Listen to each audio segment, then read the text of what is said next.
लक्षद्वीप भारत का बहुत ही सुंदर 36 टापुओं और 12 एटोल का एक केंद्र शासित प्रदेश है। महज 65,000 की आबादी वाले इस समुद्रीय द्वीप समूह में आजकल ज्वार भाटा आया हुआ है।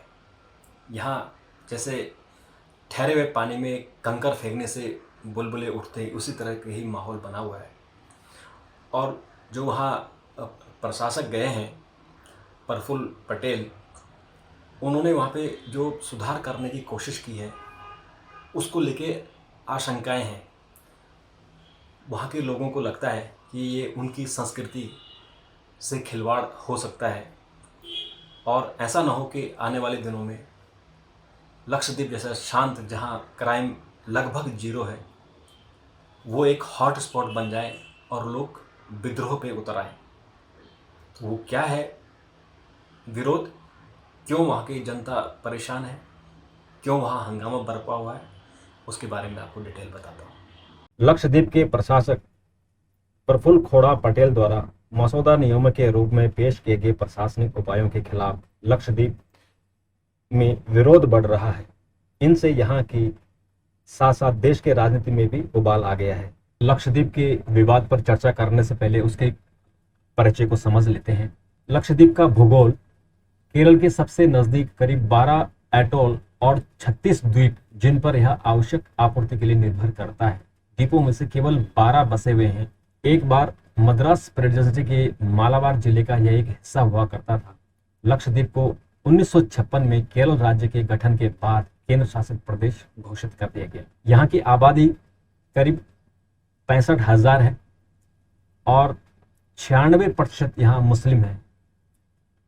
हिंदू करीबन 2.75% है। 94% अनुसूचित जाति के लोग हैं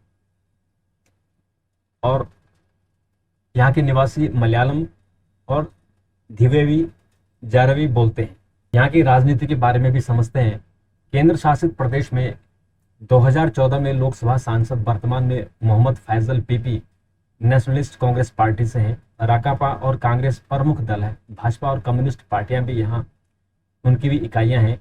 पीएम सईद ने 1967 से लेकर 2004 के दौरान लगातार 10 बार कांग्रेस के टिकट पर जीत हासिल की थी। उनके बेटे मोहम्मद हमदुल्ला सईद 2009 से 2014 के बीच सांसद थे।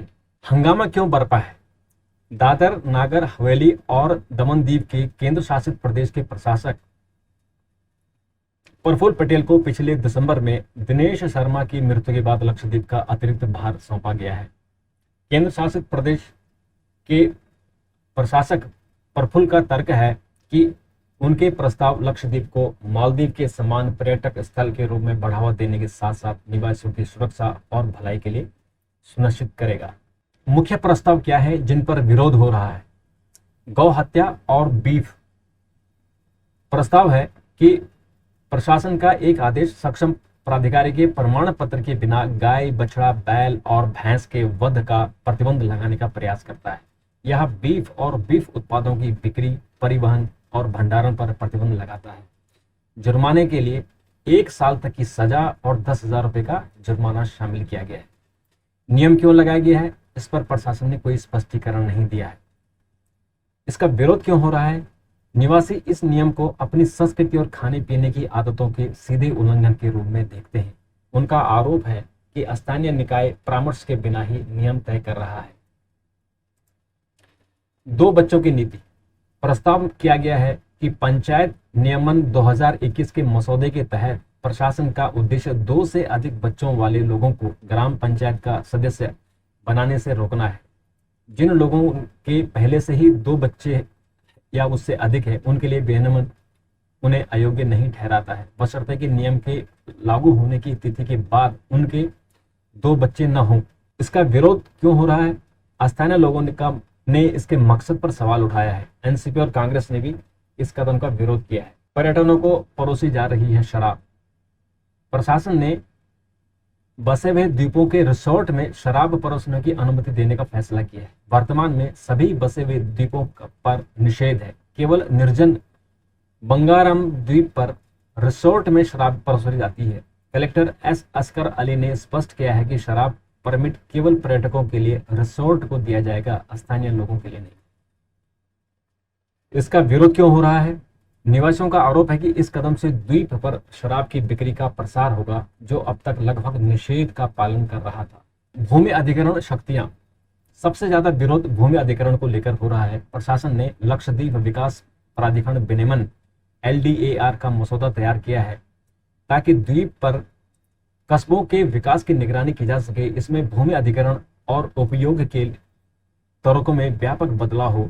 यह योजना क्षेत्रों की घोषणा और योजना एवं विकास प्राधिकरण के गठन की बात करता है ताकि भूमि उपयोग नक्शा और रजिस्टर तैयार किया जा सके। जाहिर तौर पर बड़ी परियोजनाओं के लिए संपत्ति जब्त करना और उसके मालिक को हटाने का प्रावधान है। विरोध, निवासियों ने जिस तरह से इसे तैयार किया गया था और बिना किसी परामर्श के इसे आगे बढ़ाने के लिए विरोध किया गया है, उसका विरोध किया है। उन्हें डर है कि कहीं बुनियादी ढांचे और पर्यटन परियोजनाओं परिस्थिति को अस्थिर कर सकती है और यह अधिसूचना प्रशासन को ST निवासियों की छोटी जोत को हटाने का अधिकार देती है। कोविड SOP, एक साल के लिए लक्षद्वीप ने कोविड-19 का कोई मामला दर्ज नहीं किया था। कड़े क्वारंटाइन प्रोटोकॉल और आने वाले यात्रियों के परीक्षण के लिए बिना उनके परीक्षण को अंदर आने की परमिशन नहीं थी।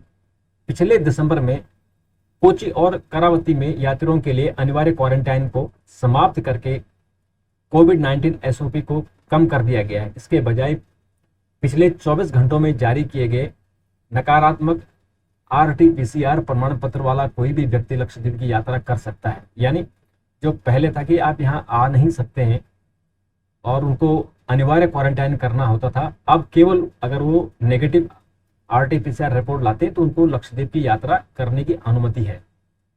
इससे पहले वहाँ के अगर आप पर्यटन के लिए भी जाते हैं तो आपको परमिट लेना पड़ता था। लोगों का कहना है कि पर्यटन के विरोध के पर्यटन के कारण द्वीप में अपना ग्रीन जोन टैग खो दिया और बाद में महीनों में संक्रमण में तेजी आई। 28 मई तक केंद्र शासित प्रदेश में 7300 से अधिक मामले और 28 मौतें हुई। द्वीपवासी महामारी के निपटने के लिए को प्रबंधन के लिए प्रशासन को दोषी ठहराते हैं। प्रस्ताव में Lakshadweep prevention of anti social activities यानी पासा, जिसे गुंडा विरोधी विनियमन भी कहते हैं, उसका मसौदा तैयार किया है। इसमें किसी भी व्यक्ति को सार्वजनिक व्यवस्था के रखरखाव के लिए प्रतिकूल किसी भी तरह के कार्य करने से रोकने के लिए 1 वर्ष तक हिरासत में रखने की शक्तियां प्रदान करता है। यह असामाजिक गतिविधियों के लिए कानूनी प्रतिनिधित्व के बिना 6 महीने से 1 वर्ष तक हिरासत में रखने की अनुमति देता है। कलेक्टर ने कहा कि हालांकि द्वीप शांतिपूर्ण है, हथियारों और गोला बारूद के साथ ड्रग्स मिलने की खबरें आई हैं। उन्होंने कहा कि युवाओं को अवैध व्यवसाय से गुमराह होने से बचाने के लिए विनियमन की आवश्यकता है। विरोध, देश में सबसे कम अपराध वाला केंद्र शासित प्रदेश में निवासियों को इस तरह के कड़े कानून की आवश्यकता पर संदेह है। उनका आरोप है कि यह प्रशासन का विरोध करने वालों को गिरफ्तार करने के लिए लाया गया है। लक्षद्वीप का समंदर जितना शांत है, वहाँ के लोग भी उतने ही शांत हैं। लक्षद्वीप के बारे में कोई भी निर्णय लेने से पहले वहाँ के लोगों की सहमति लेना जरूरी है। कहीं ऐसा ना हो कि ये शांत प्रदेश अशांत हो जाए और जो सभी राजनीतिक दल और स्थानीय लोग कह रहे हैं उनका कहना जरूर मानना चाहिए और इसको स्वाभिमान या ईगो से नहीं लेना चाहिए।